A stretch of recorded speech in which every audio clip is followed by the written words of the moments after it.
প্ৰজ্ঞা Assam YouTube চেনেললৈ সকলোকে স্বাগতম জনাইছো।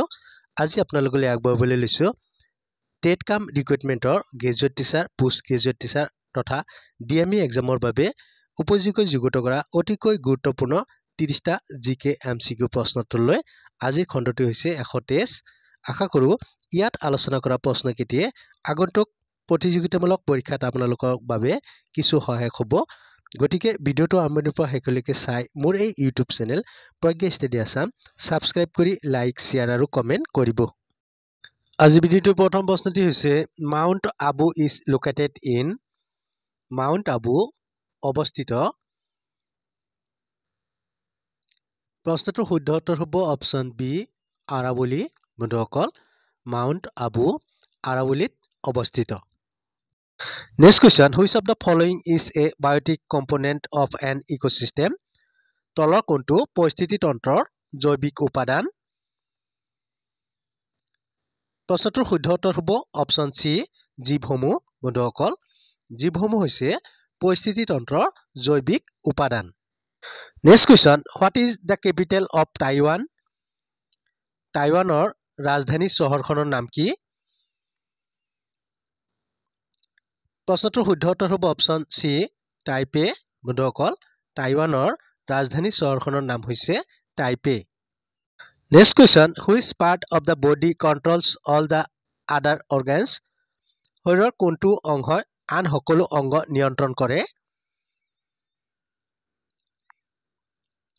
প্ৰশ্নটোৰ শুদ্ধ উত্তৰ হ'ব অপশ্যন চি ব্ৰেইন অৰ্থাৎ মগজু। বন্ধুসকল, মগজুৱে শৰীৰৰ সকলো অংগক নিয়ন্ত্ৰণ কৰে। Next question, the Assamese poet known as শেৱালি কবি is। কোনজন অসমীয়া কবিক শেৱালি কবি বুলি কোৱা হয়? প্ৰশ্নটোৰ শুদ্ধ উত্তৰ হ'ব অপশ্যন এ ৰত্নকান্ত বৰকাকতি। বন্ধুসকল, ৰত্নকান্ত বৰকাকতিক অসমীয়া সাহিত্য জগতত শেৱালি কবি বুলি কোৱা হয়।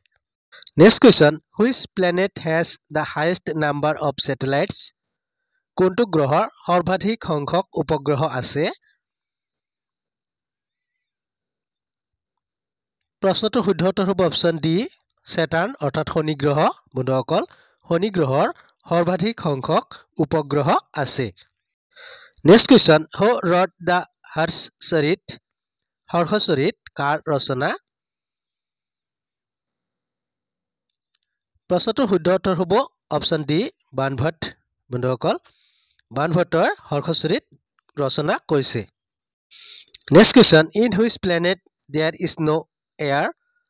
কোনটো গ্ৰহত বায়ু নাই?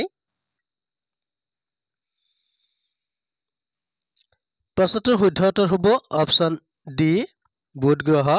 বন্ধুসকল, মাৰ্কিউৰী অথবা বুধ গ্ৰহত বায়ু নাই। Next question, the state anthem O More Apuna Desh was first published in the following magazine. O More Apuna Desh নামৰ জাতীয় সংগীতটো কোনটো আলোচনীত প্ৰকাশ হৈছিল? প্ৰশ্নটোৰ শুদ্ধ উত্তৰ হ'ব অপশ্যন এ বাহী। বন্ধুসকল, O More Apuna Desh অসমৰ জাতীয় সংগীতটো পোনপ্ৰথমবাৰৰ বাবে বাহী আলোচনীত প্ৰকাশ হৈছিল। Next question, what an economy prevails in India? ভাৰতত কি অৰ্থনীতি বিৰাজমান? প্ৰশ্নটোৰ শুদ্ধ উত্তৰ হ'ব অপশ্যন চি মিক্সড ইকনমি অৰ্থাৎ মিশ্ৰিত অৰ্থনীতি। বন্ধুসকল, ভাৰতত মিশ্ৰিত অৰ্থনীতি বিৰাজমান। Next question, who wrote ভক্তি ৰত্নাৱলী? ভক্তি ৰত্নাৱলী কোনে লিখিছিল? প্ৰশ্নটোৰ শুদ্ধ উত্তৰ হ'ব অপশ্যন বি মাধৱদেৱ। বন্ধুসকল, মহাপুৰুষ মাধৱদেৱে ভক্তি ৰত্নাৱলী ৰচনা কৰিছিল। Next question, what does LED stand for MPLED scheme? MPLED আঁচনিত LED সম্পূৰ্ণ ৰূপটো হৈছে? প্ৰশ্নটোৰ শুদ্ধ উত্তৰ হ'ব option B local area development. বন্ধুসকল, MPLED আঁচনিত LED সম্পূৰ্ণ ৰূপটো হৈছে local area development. Next question, who was the last ruler of Varman dynasty? Varman বংশৰ শেষৰজন ৰজা কোন আছিল? প্ৰশ্নটোৰ শুদ্ধ উত্তৰ হ'ব অপশ্যন এ ভাস্কৰ বৰ্মন বন্ধুসকল বৰ্মন বংশৰ শেষগৰাকী ৰজাৰ নাম হৈছে Bhaskar Varman next question which Indian sports person is known as Payyoli express কোনজন ভাৰতীয় ক্ৰীড়াবিদক পাইলি এক্সপ্ৰেছ বুলি জনা যায় প্ৰশ্নটোৰ শুদ্ধ উত্তৰ হ'ব অপচন এ পিটি উষা বন্ধুসকল ভাৰতীয় ক্ৰীড়াবিদ পিটি উষাক পাইলি এক্সপ্ৰেছ বুলিও জনা যায় next question when Mir Jumla ইনভেটেড Assam মিৰ্জুমলাই কেতিয়া অসম আক্ৰমণ কৰিছিল প্ৰশ্নটোৰ শুদ্ধ উত্তৰ হ'ব অপচন ডি 1662 চনত বন্ধুসকল মিৰ্জুমলাই 1662 চনত অসম আক্ৰমণ কৰিছিল next question which district of Assam was recently renamed to Sribhumi শেহতীয়াকৈ অসমৰ কোনখন জিলাৰ নাম সলনি কৰি শ্ৰীভূমি কৰা হয়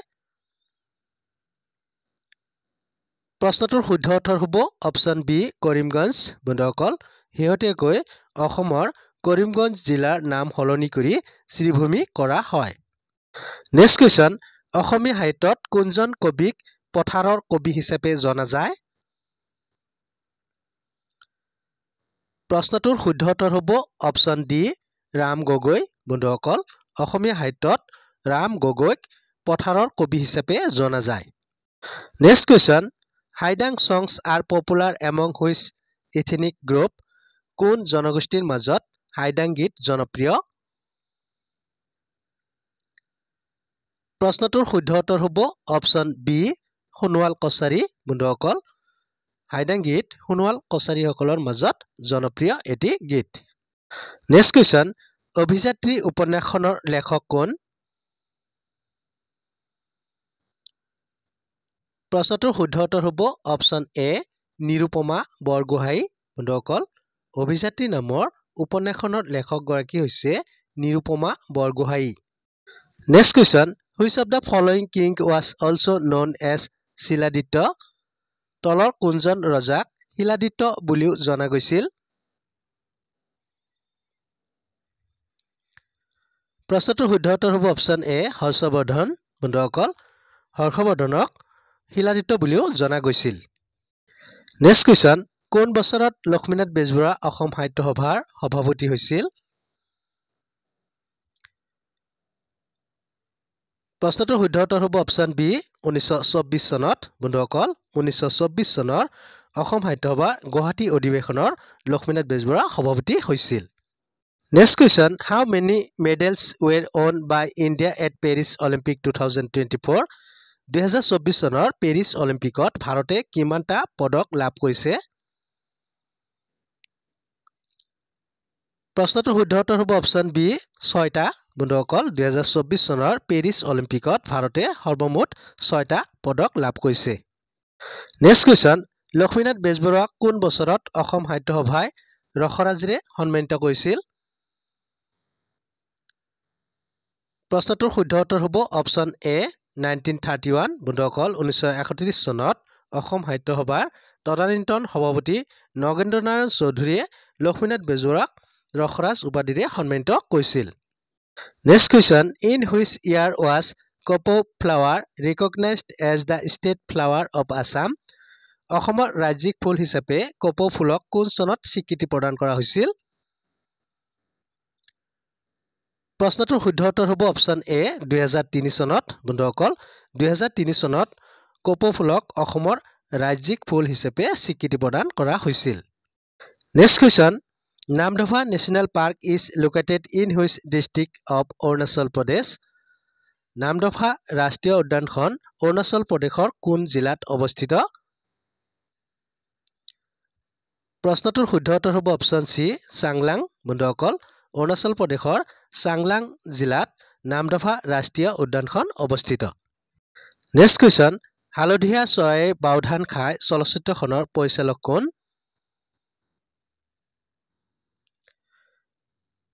প্ৰশ্নটোৰ শুদ্ধ উত্তৰ হ'ব অপচন বি জাহ্নু বৰুৱা বন্ধুসকল হালধীয়া চৰাইয়ে বাওধান খাই নামৰ চলচ্চিত্ৰখনৰ পৰিচালক হৈছে Jahnu Barua next question which of the following is recognized as the state animal of Arunachal Pradesh তলৰ কোনটো অৰুণাচল প্ৰদেশৰ ৰাজ্যিক প্ৰাণী হিচাপে স্বীকৃতি লাভ কৰিছে প্ৰশ্নটোৰ শুদ্ধ উত্তৰ হ'ব অপশ্যন এ মেথুন বন্ধুসকল অৰুণাচল প্ৰদেশৰ ৰাজ্যিক প্ৰাণী হৈছে মেথুন নেক্সট কুৱেশ্যন অৰুণোদয় আলোচনীখন কিমান চনত প্ৰকাশিত হৈছিল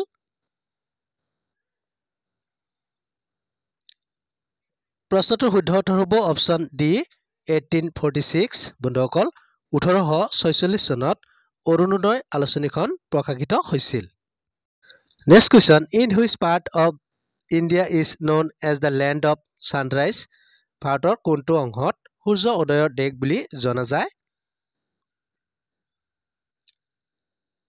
প্ৰশ্নটোৰ শুদ্ধ উত্তৰ হ'ব অপশ্যন বি অৰুণাচল প্ৰদেশ বন্ধুসকল ভাৰতৰ অৰুণাচল প্ৰদেশৰ সূৰ্য উদয়ৰ দেশ বুলি জনা যায় next question which river in India is known as Yarlung Tsangpo river ভাৰতৰ কোনখন নদীক ইয়াৰলুং জাংবু নামেৰে জনা যায় প্ৰশ্নটোৰ শুদ্ধ উত্তৰ হ'ব অপশ্যন বি ব্ৰহ্মপুত্ৰ বন্ধুসকল ব্ৰহ্মপুত্ৰ নৈখনক চীন দেশত ইয়াৰলুং জাংবু নামেৰে জনা যায় বন্ধুসকল ভিডিঅ'টো চাই কেনে লাগিল লাইক কমেণ্ট আৰু শ্বেয়াৰ যোগে জনাব এনে ধৰণৰ নতুন নতুন ভিডিঅ' পাই থাকিবলৈ এতিয়াই সাবস্ক্ৰাইব কৰক প্ৰজ্ঞা ষ্টাডি আসাম পুনৰ নতুন এটি ভিডিঅ'ৰ সৈতে আপোনালোকক লগ পোৱাৰ প্ৰতিশ্ৰুতিৰে আজিলৈ ইমানতে সামৰণি মাৰিছো ধন্যবাদ